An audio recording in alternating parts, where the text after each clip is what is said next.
میں تمہارے ساتھ چلنے کو تیار ہوں، میں نے کہا اور جلدی سے باہر نکل کر فلیٹ کا دروازہ بند کر دیا۔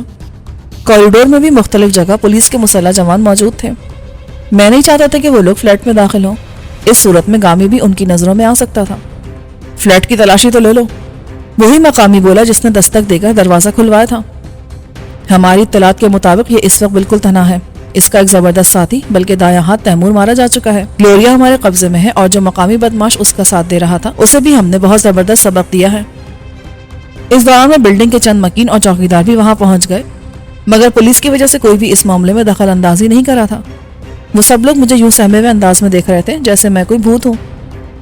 اس فلیٹ میں کتے کی لاش بھی ہے۔ ایس پی نے بلڈنگ کے چوکیدار کو مخاطب کیا، اسے وہاں سے ہٹوا دینا اور فلیٹ کو مقفل کر دینا۔ یہ کہہ کر وہ مجھ سے مخاطب ہوا، چلو مسٹر سپرمین، تم نے بہت دن عیش کر لیے، اب کچھ دن ہمارے مہمان بھی رہو، مگر مجھے افسوس ہے کہ تم زیادہ دن تک ہمارے مہمان نہیں رہو گے، چند ہی دن بعد تمہاری گردن لمبی ہو جائے گی۔ میری گردن تو چند دن بعد لمبی ہوگی، مگر میں چاہوں گا کہ تمہاری گردن ابھی توڑ دوں، کہو تو یہ تماشا دکھاؤں۔ ایس پی ایک دم چند قدم پیچھے ہٹ گیا۔ اس کے یوں خوفزدہ ہو جانے پر میں نے زوردار قہقہا لگایا تو وہ جھنجھلا کر اپنے آدمیوں سے بولا، لے چلو اسے۔ اچانک پولیس کے کئی جوانوں نے مجھے گھیر لیا، ان کے ہاتھوں میں رائفلز تھی۔ ایس پی نے اپنے ریوالور کی نال سے مجھے زینے کی طرف چلنے کا اشارہ کیا۔ میرا فلیٹ بلڈنگ کے کارنر پر تھا، زینہ وہاں سے کچھ فاصلے پر تھا۔ میں آہستہ آہستہ قدم بڑھاتا ہوا ان کے گھیرے میں آگے بڑھنے لگا۔ وہاں اتنے مسلح افراد تھے کہ اگر میں فرار ہونے کی کوشش کرتا تو وہ خودکشی کے مترادف ہوتا۔ وہ لوگ لمحوں میں مجھے بھون کر رکھ دیتے۔ میری سمجھ میں نہیں آ رہا تھا کہ صورتحال سے کیسے نمٹوں۔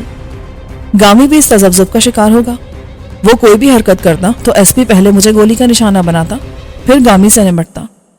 عمارت کا زینہ بھی خاصا چوڑا تھا اور اس میں پہلو و پہلو 3-4 آدمی گزر سکتے تھے، ورنہ میں زینے پر قسمت آزما تھا۔ میں نے دوسری سیڑھی پر قدم رکھا ہی تھا کہ اچانک لائٹ چلی گئی اور بلڈنگ میں گھپ اندھیرا چھا گیا۔ میں نے سامنے والے شخص کو زوردار دھکا دیا اور خود بھی پھرتی سے نیچے بیٹھ گیا۔ سامنے سے پھر کسی نے میرا راستہ روکنے کی کوشش کی، مگر میں اسے ساتھ لے کر سیڑھیوں پر لڑکتا چلا گیا۔ وہاں اچانک بھگدڑ مچ گئی۔ وہ لوگ مسلح ہونے کے باوجود فائرنگ سے گریز کر رہے تھے، اس میں انہی کے آدمیوں کے جان جانے کا خطرہ تھا۔ میرے پاس بمشکل 1 یا 2 منٹ کا وقت تھا۔ میں جانتا تھا کہ لائٹ جانے کی صورت میں وہاں فوراً جنریٹر چلا دیے جاتے ہیں۔ میں کئی سیڑھیوں تک فٹ بال کی طرح لڑکتا چلا گیا۔ لینڈنگ پر رکا تو مجھے احساس ہوا کہ وہ شخص بالکل بے حس و حرکت ہے جسے لے کر میں نے سیڑھیوں پر قلعہ بازی کھائی تھی۔ یہ دیکھنے کا وقت نہیں تھا کہ وہ زندہ ہے یا مردہ۔ میں نے اسے وہیں چھوڑا اور خود بیٹھے ہی بیٹھے نیچے کی طرف چلا۔ اچانک جنریٹر چلنے کی آواز میرے کانوں میں آئی، پھر روشنی کا ایک جھماکا سا ہوا اور دوسرے لمحے سب کچھ تاریکی میں ڈوب گیا۔ میرا دل خوشی سے بلّی اچھلنے لگا، گویا لائٹ گئی نہیں تھی بلکہ کہیں سے شارٹ سرکٹ کیا گیا تھا۔ اب جب تک سرکٹ کا سراغ نہ ملتا وہ بلڈنگ یوں ہی تاریکی میں ڈوبی رہتی۔ میں نے ریوالور کے لیے غیر شعوری طور پر جیب میں ہاتھ ڈالا اور دوسرے لمحے ریوالور میرے ہاتھ میں تھا۔ وہ لوگ یا تو انتہائی احمق تھے یا پھر اسلحے اور افرادی قوت کی وجہ سے خوش فہمی کا شکار تھے کہ انہوں نے میری تلاشی بھی نہیں لی۔ ممکن ہے جلد بازی میں ایسا ہوا ہو۔ پولیس کا وہ نوجوان ایس پی نہ تجربے کاری کی بنا پر مار کھا گیا تھا، مگر اس کے ساتھ آئے ہوئے مقامی اور غیر ملکی تو خاصے گھاگ نظر آ رہے تھے۔ ٹارچ لے کر آؤ الو کے پٹھے، اوپر سے کوئی چیخ کر بولا۔ آواز اسی مقامی کی تھی جس نے دستک دے کر دروازہ کھلوایا تھا۔ میں نے بہت تیزی سے ریوالور کا سیفٹی کیچ ہٹایا اور بولنے والے کی آواز کا نشانہ لے کر فائر کر دیا۔ فائر کے دھماکے کے ساتھ ہی اذیت میں ڈوبی ہوئی ایک انسانی چیخ ابھری اور پھر ایسا دھماکہ ہوا جیسے کوئی سیڑھیوں پر آن گرا ہو۔ میں نے پھرتی سے اپنی جگہ چھوڑ دی اور ایک ایک جست میں 2-2 3-3 سیڑھیاں پھلانگتا نیچے کی طرف دوڑا۔ نیچے بھی کفرہ تفری کا عالم تھا، اس لیے کسی نے بھی مجھ پر توجہ نہیں دی۔ فلیٹوں کے مکین شاید اپنے دروازے بند کر کے بیٹھ گئے تھے، ورنہ کوئی نہ کوئی ایمرجنسی لائٹ لے کر آ جاتا۔ عمارت کے داخلی دروازے پر البتہ خاصے حفاظتی انتظامات تھے۔ پولیس والوں کی اتنی عقل ضرور تھی کہ انہوں نے اپنی گاڑیوں کی ہیڈ لائٹس روشن کر کے ان کا رخ داخلی دروازے کی طرف کر دیا تھا۔ وہاں سے باہر جانے کا اور کوئی راستہ بھی نہیں تھا۔ میرے ذہن میں ایک اچھوتی تدبیر آئی۔ میں دوبارہ اندھیرے میں رینگتا ہوا زینے سے اوپر چڑھنے لگا۔ اوپر چڑھتے ہوئے مجھ سے کئی آدمی ٹکرائے، مگر کسی نے مجھ پر دھیان نہ دیا۔ ان کے خیال میں مجھے عمارت سے نکلنے کی کوشش کرنا چاہیے تھی۔ کسی اوپر جانے والے سے انہیں کیا دلچسپی ہو سکتی تھی؟ میں ایک مرتبہ پھر اس کوریڈور میں پہنچ گیا جہاں میرا فلیٹ تھا۔ وہاں اب کوئی نہیں تھا۔ وہ لوگ اب مجھے بلڈنگ کے کمپاؤنڈ اور کار پارکنگ میں تلاش کر رہے تھے۔ میں دیوار سے چپکا ہوا تیزی سے اپنے فلیٹ کی طرف بڑھا اور یہ دیکھ کر میری خوشی کی انتہا نہ رہی کہ فلیٹ کا دروازہ چوپٹ کھلا ہوا تھا۔ میں پلک جھپکتے میں اندر داخل ہو گیا۔ اچانک کسی نے میری گردن پر ریوالور کی نال رکھ دی اور پھنسی پھنسی آواز میں بولا، ہینڈز اپ۔ وہ گامی تھا۔ میں نے سکون کا طویل سانس لیا اور آہستہ سے بولا، گھبراؤ مت گامی، یہ میں ہوں۔ کامران صاحب آپ یہاں سے نکلے نہیں؟ میں انہیں ٹارچ دے کر دوبارہ اوپر آ گیا ہوں۔ گیٹ پر کم از کم 1 درجن آدمی موجود ہیں اور پولیس نے اپنی گاڑیوں کے ہیڈ لائٹس بھی روشن کر رکھی ہیں۔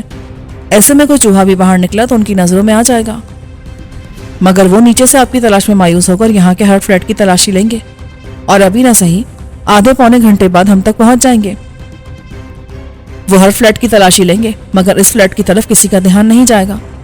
وہ سوچ بھی نہیں سکتے کہ میں دوبارہ اسی فلیٹ میں آ جاؤں گا۔ فرض کریں انہوں نے بھی اسی انداز میں سوچ لیا تو اس دفعہ ہم دونوں بے موت مارے جائیں گے۔ آپ نے شاید ان کے کچھ آدمی بھی ہلاک کر دیے ہیں۔ وہ تلاشی لیں گے تو اپنے ساتھ ہائی پاور ایمرجنسی لائٹس اور ٹارچیں لے کر آئیں گے۔ آپ یہیں ٹھہریں، میں کچھ کرتا ہوں۔ تم کیا کرو گے؟ میرے پاس ایک بیگ ہے، اس میں دوسرے سامان کے علاوہ کچھ دستی بم اور اسموک بم بھی ہیں۔ میں عمارت کے داخلی دروازے پر موجود محافظوں پر بم پھینک کر یہ تاثر دوں گا کہ ہم یہاں سے فرار ہو گئے ہیں، پھر ایک اسموک بم مار کے دوبارہ یہیں آ جاؤں گا۔ پولیس والے سمجھیں گے کہ کامران فرار ہو گیا، وہ بھی مایوس ہو کر یہاں سے چلے جائیں گے۔ مجھے بے اختیار ہنسی آ گئی۔ تم یہ سب کچھ کرتے رہو گے اور وہ اطمینان سے کھڑے تمہاری شکل دیکھتے رہیں گے؟ یہ کام اتنا آسان نہیں ہے۔ دستی بم پھینکنے کے لیے تمہیں گیٹ کے نزدیک جانا پڑے گا، اور وہاں اتنی روشنی ضرور ہے کہ وہ تمہیں دیکھ لیں۔ کچھ نہ کچھ تو کرنا ہی پڑے گا، گامی نے کہا، ورنہ بلڈنگ ہمارے لیے چوہے دان ثابت ہوگی۔ ابھی جتنی پولیس یہاں ہے آدھے گھنٹے بعد اس سے دگنی ہوگی، پھر وہ پورے انتظام سے آئیں گے۔ وہ پول سے لائٹ کا ڈائریکٹ کنیکشن بھی لے سکتے ہیں۔ اس کے بعد ان کی سرچ لائٹ سے یہاں اتنی روشنی ہوگی کہ فرش پر پڑی ہوئی سوئی بھی نظر آ جائے گی۔ خوف سے زیادہ گامی کے لہجے میں تشویش تھی۔ وہ ٹھیک کہہ رہا تھا، میں خود بھی انہی امکانات پر غور کر رہا تھا۔ میری جگہ کوئی عام مجرم ہوتا تو شاید پولیس اتنا تردد نہ کرتی، مگر میں تو دہشت گرد تھا، اور دہشت گرد بھی ایسا جو ہمارے انداتا کی CIA کو مطلوب بھی تھا۔ اگر ملک کے حکمرانوں کی نظروں میں کامران محب وطن بھی تھا تو کیا ہوا؟ آقا کی خوشنودی حاصل کرنے کے لیے مجھ سے پہلے نہ جانے کتنے کامران قربان کیے جا چکے تھے۔ کس سوچ میں پڑ گیا کامران صاحب؟ میں سوچ رہا ہوں کہ تمہاری باتیں درست ہیں، مگر تمہاری پلاننگ خودکشی کے مترادف ہے۔ اگر باہر سے ہمیں مدد پہنچ جائے تو؟ جتنی دیر میں باہر سے مدد پہنچے گی اس وقت تک پورے کراچی کی پولیس یہاں ہوگی اور وہ ایک ایک گلی کو بلاک کر دیں گے۔ پھر تم اکیلے نہیں جاؤ گے، میں بھی تمہارے ساتھ چلوں گا۔ اگر ہماری پلاننگ کامیاب ہو گئی تو یہاں واپس آنے کے بجائے نکل ہی چلیں گے، ورنہ موت تو مقدر ہے ہی۔ کامران صاحب میں وقت ضائع مت کرو، میں نے اسے ٹوک دیا اور یوزی کی ہلاکت خیز رائفل اپنے شانے سے لٹکا لی۔ چلے پھر میں آگے جاتا ہوں، آپ مجھے کور دیں۔ نہیں گامی، ہم دونوں بلڈنگ کی مخالف سمتوں سے ان پر فائرنگ کریں گے۔ پارکنگ میں دائیں بائیں اتنی گاڑیاں ہیں کہ وہاں پوری ایک پلاٹون مورچہ بنا سکتی ہے۔ کوشش کرنا کہ پہلے پولیس کی گاڑیوں کی ہیڈ لائٹس ناکارہ ہو جائیں، اس کے ساتھ ہی جگہ بدل بدل کر فائرنگ کرنا تاکہ انہیں یہ محسوس ہو کہ حملہ آور تعداد میں کئی ہیں۔ میں بھی یہی کروں گا۔